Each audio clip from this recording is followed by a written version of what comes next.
AMD's launch of the 7900 XT and 7900 XTX went about as well as they could have possibly hoped.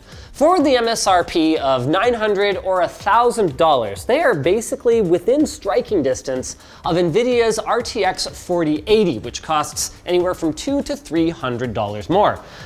But while AMD's performance in traditional rasterized games was competitive, in ray-traced games, not so much, and when it came to acoustics and thermals, AMD clearly fell behind NVIDIA's Founders Edition cards. I mean, it's a compatibility advantage being smaller, but man, were those things loud and hot. That is where this comes in. Meet the PowerColor 7900 XTX Red Devil. This is a limited edition card that comes with all the same basic specs as the regular 7900 XTX. So 24 gigs of GDDR6 memory, 6,144 stream processors, and the latest connectivity. So back here, we'll find a single HDMI 2.1 port and 3 DisplayPort 2.1 ports supporting the new UHBR standard. Though it should be noted that only 2 of those DPs can be used at the same time. Let's take a closer look at the accessory package, shall we?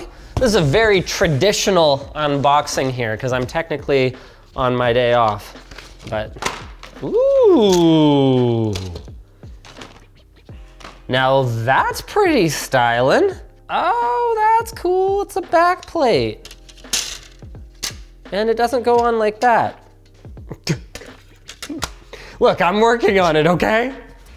Okay, that's pretty cool. More importantly, you're probably wondering about the business pieces of this card. We've got a PCIe Gen 4x16 interface. It's a 3.5 slot cooling solution. There's a load of RGB on here, and this is huge. Rather than go with the newfangled 12-pin PCIe connector, which does have cool features like the card being able to report its capabilities back to the power supply and whatnot, they've gone with a traditional 3x8-pin PCIe connection. So this is probably overkill unless you're doing some kind of like volt modding and overclocking on this thing or something like that, given its 315 watt power budget in OC mode, but at least you know that your power supply should be compatible right out of the box. Speaking of OC mode, there's a little BIOS switch up here that allows you to switch between OC mode, which is what it's in now, or silent mode, which actually locks it at 303 watts.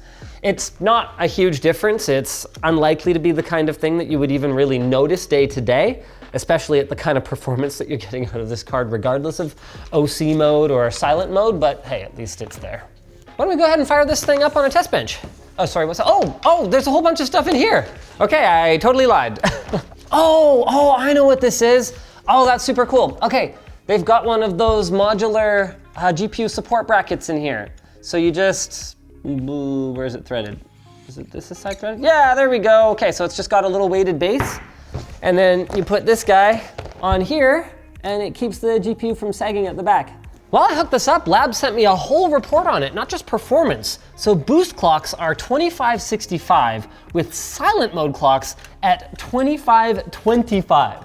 So we're talking a 40 megahertz difference, but it apparently operated much more efficiently in silent mode. So it may be that you want to go silent mode. Then again, it's really quiet in OC mode.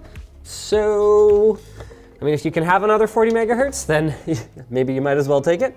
At the end of the day, the choice is yours. It's not like there's a subscription service to go a little bit faster. I mean, the thing's not a car. I think that the cool backplate is actually interfering with the M.2 drive's heatsink. Yeah, okay, sorry backplate. See you later.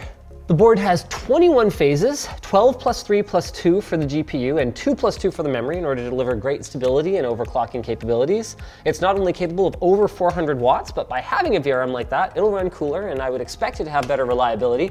This is part of why it has a $100 price increase over the regular 7900 XTX. I guess I don't have drivers installed, but we can already tell that it's gonna run quieter than the reference card at idle because you can see the fans are not spinning, and that's despite the fact that we're actually in the OC BIOS, so I'm really happy to see that. I mean, that's gonna be because of this gigantic cooler. It's got 8 heat pipes, a metal support brace to keep the card nice and stiff, which along with that support bracket is gonna help keep it in place, not sag in your case. And it's got a triple, what looks like 100 millimeter fan cooling solution, and all 3 of them are 100 mil. I've actually seen triple fan ones that have 2 big ones and 1 small one, but this one goes big all the way. There we go. Everything seems to be working properly with the drivers. You can tell because, well, what's that? LTTstore.com. Believe it or not, this video is brought to you by Shopify, who powers LTTstore.com. Shopify is easy to use, and it's an all-in-one commerce platform for anyone, regardless of your technical ability and experience. It allows you to start, grow, and manage your business, and let me tell you guys, we have had an absolutely great experience using Shopify. You can sell online, you can sell in person. We've actually done pop-up shops before in the past, anything from like a couple-hour event to a multi-day event, and they support all major social platforms. They support businesses along the entire journey, from their first sale to full scale, and they power millions of businesses in 175 countries. One of the things that I love most about Shopify is the super detailed and, I cannot stress this enough, high performance dashboard and analytics. If you want to run a report for the entire year, for example, some platforms, man, I swear, you can sit there waiting for what feels like forever for your report to come up. Shopify, nice and snappy. Shopify believes in a future where commerce has more voices, and they're reducing the barriers to business ownership one step at a time. So head to shopify.com/shortcircuit and jumpstart your small business today. Who knows, if everything goes according to plan, your business might not stay small for long. Let's get some games launched and let's see how this GPU's doing. And you know what's wild? All that noise right now, that's actually the play button PC. It's completely silent in here. I can't wait to see how this thing does once the game's actually running, because the reference card is really loud. With that said, it's $100 cheaper, theoretically, assuming you can find it for that price. And if these graphs are anything to go by, the performance difference is pretty negligible. Anywhere from 0 to 1 FPS. So if your hope was that you were gonna pick up an OC version of the 7900 XTX and it'll like solve AMD's ray tracing performance woes, the answer is, I'm afraid not. The good news, however, is that this is Cyberpunk 2077 running at 3440 by 1440 Ultra, sans ray tracing, and she is one smooth boy. But that's the thing, right? Is would I pay another $200 to turn on ray tracing right now? Even in game. Gotta give them credit. Not only are these fans damn near silent, like my mic is right here, but actually this is very, very minimal coil whine.